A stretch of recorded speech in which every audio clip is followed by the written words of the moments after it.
Hello guys, দেখতেই পাচ্ছেন আজকে আমরা চলে এসেছি আবার রান্নাঘরে। তো আজকে দেখে নিই আমার সাথে কে আছে। Hello guys. তো আজকে আমি কেক বানাবো। কালকে আমার বোনের 19 তারিখ বার্থডে। তো আগেরবারে কেকটা দেখে দিয়েছেন কেমন হয়েছিল। তো এবার আমরা আবার বানাবো, একটু ভালো করে বানানোর চেষ্টা করব। চেপে ধরে কিছু চেপে ধরে স্টার্ট করছি। হ্যাঁ গো। তো পুরো দেখতেই পাচ্ছেন পুরো পাউডার হয়ে গেছে। এটা আমরা কেকে মেশাবো।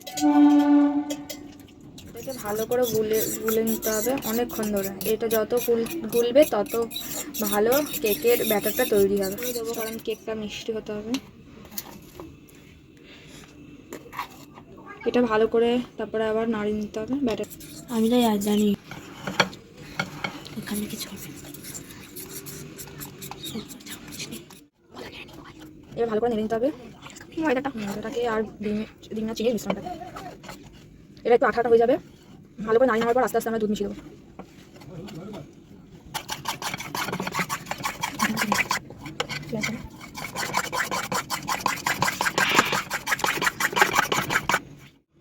দু কাপ দুধ দিয়ে দেবো ঠান্ডা, ঠিক আছে? পুরো ঘন দুধ করবো। এটাকে মিক্স করছি ভালো করে।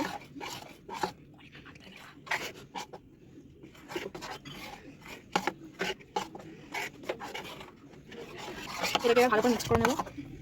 তো এখানটায় বাটারটাকে গলিয়ে নিতে হবে। এই বেশি পরিমাণে বাটার দিতে হবে যেহেতু এটা কেকে যাবে, ঠিক আছে?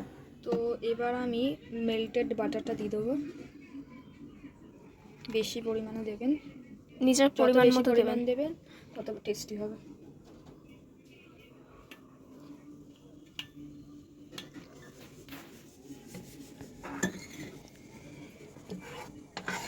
ভালো করে নাড়িয়ে দেবেন। মিক্স শুদ্ধ বাঙালি বলি।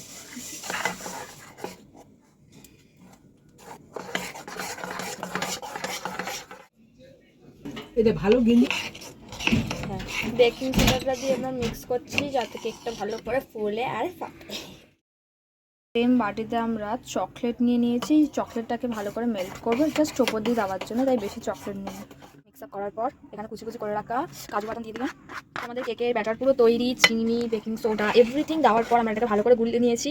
আমাদের এখানে কাপ কেকের, তো আমরা এখানে সব কিছু নিয়ে ব্যাটারটাকে তৈরি করে নিয়েছি। আর এখানটায় আমরা কাপ কেকের ব্যাপারের বদলে ফয়েল পেপার নিয়ে নিয়েছি। সেটাকে আমরা বন্ধ করে নেব।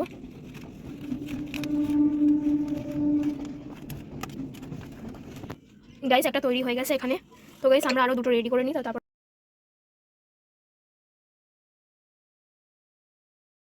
তো দেখতেই পাচ্ছেন আমরা কেক বানিয়ে অনেক টায়ার্ড হয়ে পড়েছিলাম, তো দুজনে হাঁটতে বেরিয়েছি স্ট্রেস মানে কি বলে ওটা, স্ট্রেসলেস হওয়ার জন্য।